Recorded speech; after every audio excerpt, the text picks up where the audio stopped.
viewers, and welcome to another Doctor Who Classic Series action figure review.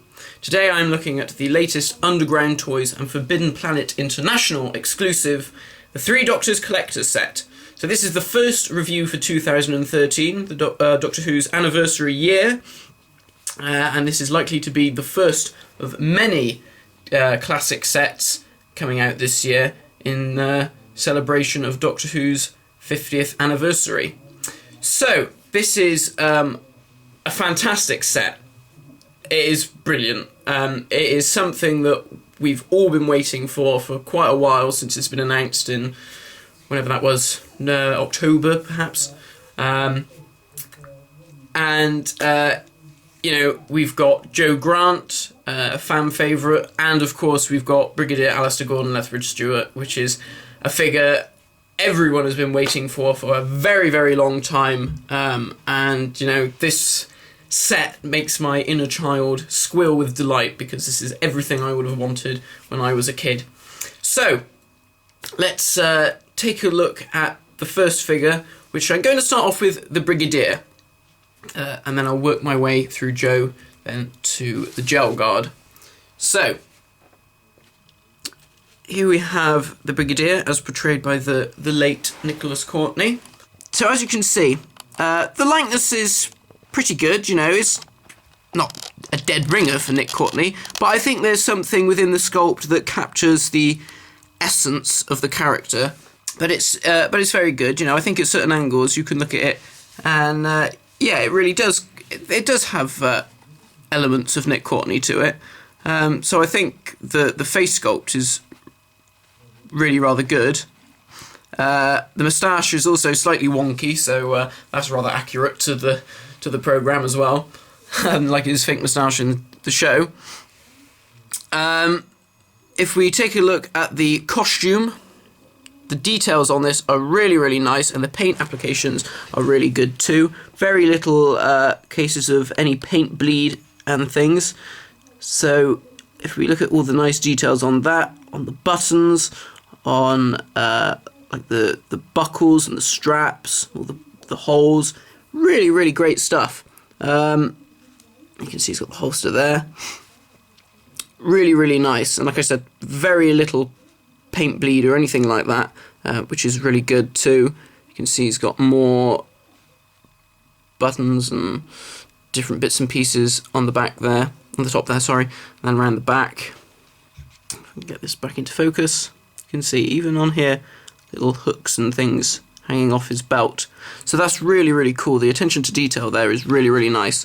And again, on the cap, you can see the bits of silver and the emblem on the top. I can get that to focus in.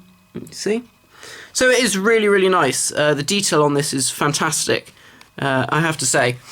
And he comes with his pistol, like he uses in the story, as you can see. I will say now that the cap isn't removable. I know a lot of people will probably be asking, oh, does the cap come off? No, the cap is stuck to his head, so don't try and pull it off because you'll break it. So the articulation. The head can do, I guess it could do a 360 if you wanted to try it. The arms obviously go all the way around. The arms are also ball jointed. They don't look it from the outside, but as you can see, they are ball jointed. Quite stiff joints as well, which I will say, it's not so bad on the Brigadier, but it's worse on Joe Grant. Using the ball joints, where they're so stiff, you do seem to feel a bit of pressure here at these bicep joints. And I do worry that the bicep's going to pull out, so you really may want to try and be careful of doing that. This might just be because of my one might just have slightly stiffer joints than others, but you might want to be cautious of that. And of course he can do 360s at the biceps. He has elbow articulation, 360s at the wrist. His waist can also do 360s. You can see it's turning there. And he also has articulation at the hips that go forward and to the side, but that's all hindered by the bottom of his jacket, so you're not really going to get much out of that. And finally, he has 360 articulation at the thigh, and of course his knees bend as well. So overall, I think the Brigadier is a really, really good figure. Definitely well worth the wait. There were a lot of rumours going around that we weren't going to be seeing this figure released because of Nicholas Courtney's death. But I'm very glad to see that that we do have a figure of the Brigadier, and I'm sure Nicholas Courtney would be very happy to see it as well. And of course, there's meant to be many other variations of the Brigadier coming out. There's a few pictures that have been leaked online, and this body could be used for not just the Brigadier, but any number of different, military characters. Could use it for the basis of a Captain Yates or a Sergeant Benton. I'm sure that's something that they've probably thought about, but I'd be very surprised if we see Benton and Captain Yates coming out anytime soon. But it would be nice to have some more of the unit family together. And one thing I failed to point out is the nice detail of the unit badge on the side of his arm, which has been nicely printed on the side. So overall, the Brigadier is a really, really good figure. Absolutely fantastic. So, let's move on to Joe Grant. Now, Joe, let's move the camera down because she's a bit small. Joe has two forms. You're basically getting two variants of this figure in one set. Because you can remove her coat and arms and replace them with these arms. But I'll go into that in a second. For now, I'll just talk about the articulation on the figure. So, the head can't really do a 360 because her hair is sort of hindering her movement, but you can see that she's got the movement there. Her arms can do a 360. They are ball jointed again, so as you can see, they lift up, and her biceps can move as well. Mine again are a bit stiff, so she doesn't really do 360s. She has articulation at the elbow, but the top of her coat hinders that movement, so it only really goes forward slightly. And she has 360 degrees at the wrists. Also, the Brigadier has 360s at the wrists. I'm not sure if I mentioned that. Joe has hip articulation that moves forward and out to the side. Again, her skirt hinders that movement, so you're not really going to get much from that. She has articulation at the thigh, which can do 360s. This one here is actually quite loose, as you can see. It's pulling off, but it just snaps back in really easily. So you may want to be careful of that if your figure has a similar problem. And she can do knee bends as well. So standard articulation that we've all come to expect, and nice to see that the ball jointed sockets are becoming more prominent in the classic releases. Joe Grant's head sculpt. Now, I'll be totally honest, I don't think it looks anything like Katie Manning. Some people have said it does, some people says it doesn't. I'm very much in the side that it doesn't. Maybe at certain angles it looks a bit like her. The thing that doesn't really do it for me, I don't know if it's the mouth is somewhat Joker-esque. Maybe it's just the mouth, the eye, from there it's fine, but I'm not sure if it's the mouth and the nose. It just seems like her mouth comes too far forward from the rest of her face. I'm not sure, but I don't really think it looks an awful lot like Katie Manning. At certain angles, I think, yeah, I can see it. Others, I'm not sure. But personally, I don't really think it looks an awful lot like her. It doesn't really do her justice, because obviously Katie Manning was a very pretty girl back when she was doing Doctor Who. And I don't think it's really captured that at all, bless her. But, it's still very good. You know who it is. And the hair and stuff, that's really good. That's been nicely done. And the coat's really cool. It's just thin PVC, blue with like a white wash over the top, and the sculpting for that sort of like furry material is really nice as well. And the same with like a go-go boots. Those are really, really nicely done. You can sort of, the sculpting on them is really, really good. And something that I really do like is the fact that her hands do have all her rings on them, like she has in the program, so that's nice attention to detail too. So let's just have a little look at the arm swap feature. Now this is quite a difficult thing to do, because these arms are in quite stiff. So taking them out isn't too bad, but it's putting them in that serves to be the problem. Although I can't seem to get this one out.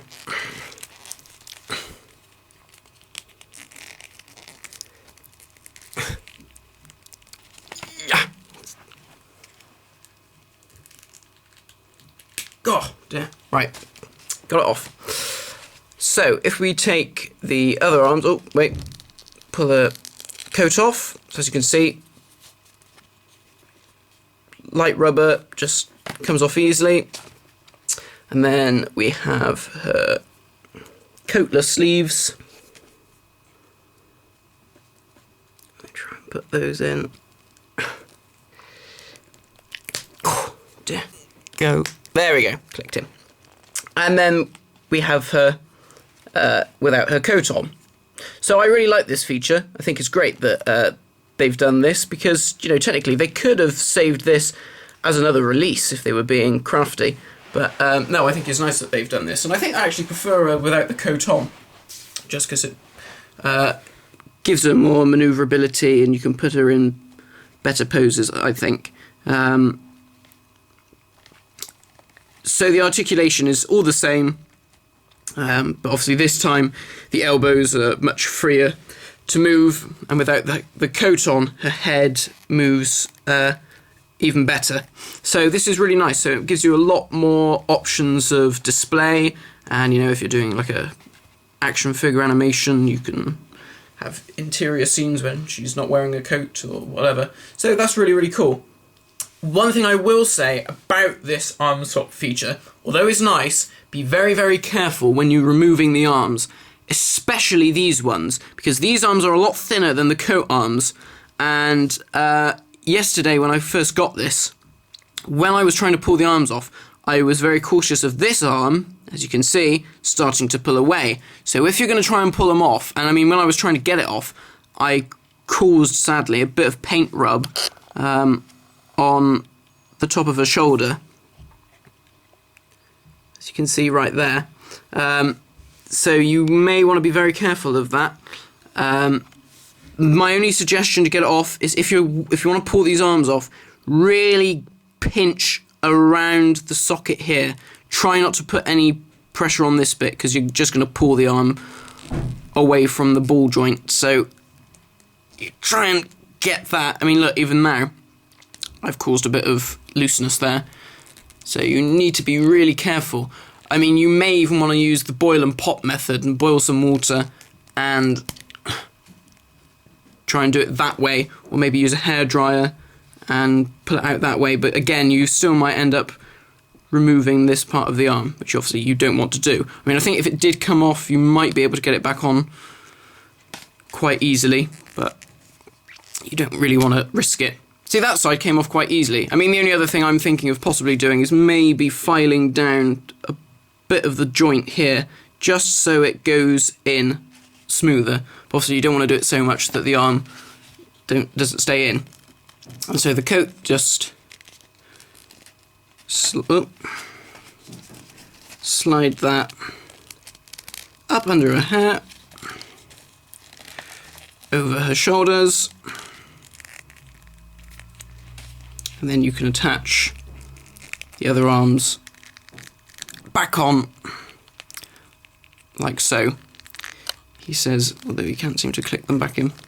A good figure, you know, really good to see another companion. Obviously now that's John, Tom, Peter, Colin, who now all have a companion to display with. And obviously Joe was like the main companion for the Third Doctor.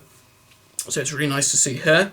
And, you know, I do like the figure. Obviously, I have some slight misgivings about the face. My dad didn't think he looked anything like her at all.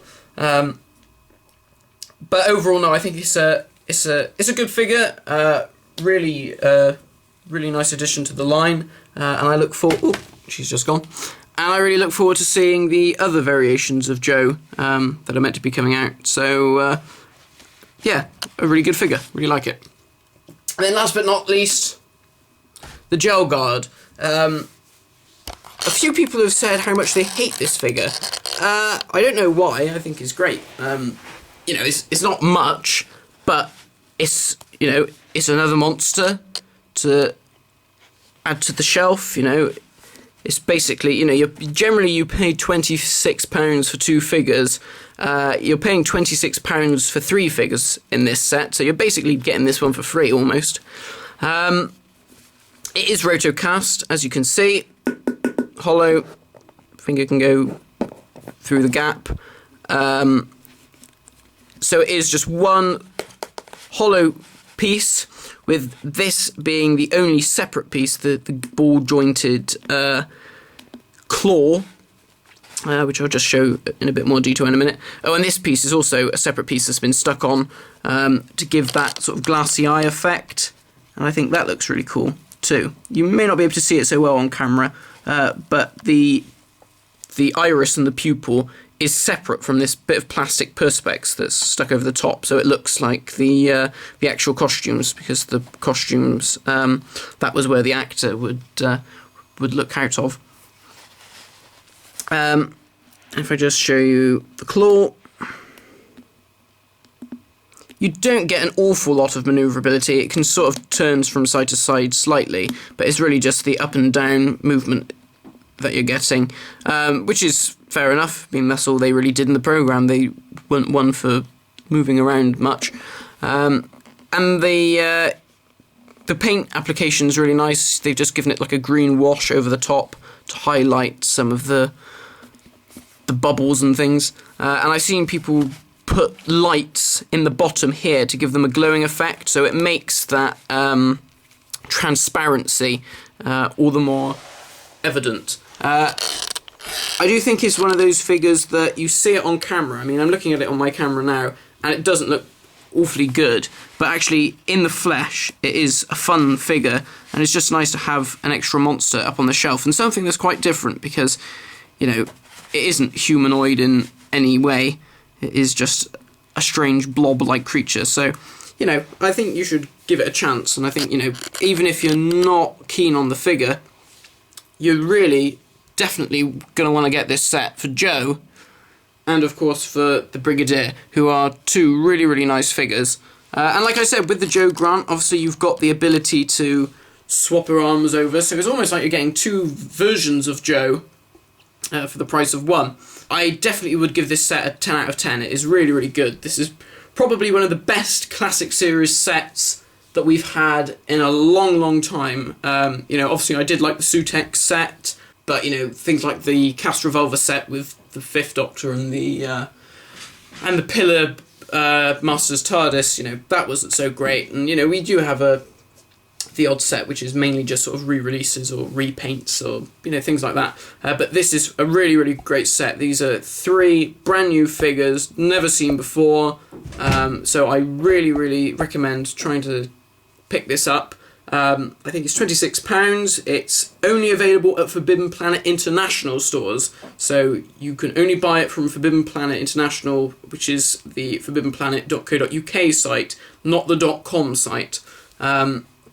And apparently I believe that they're putting like releases between the 2 of them now, so I expect that down the line we'll see a release that is exclusive to forbiddenplanet.com only.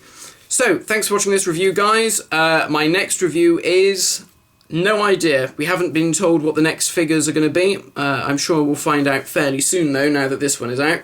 And I probably expect we probably won't see any figures now until February, but who knows.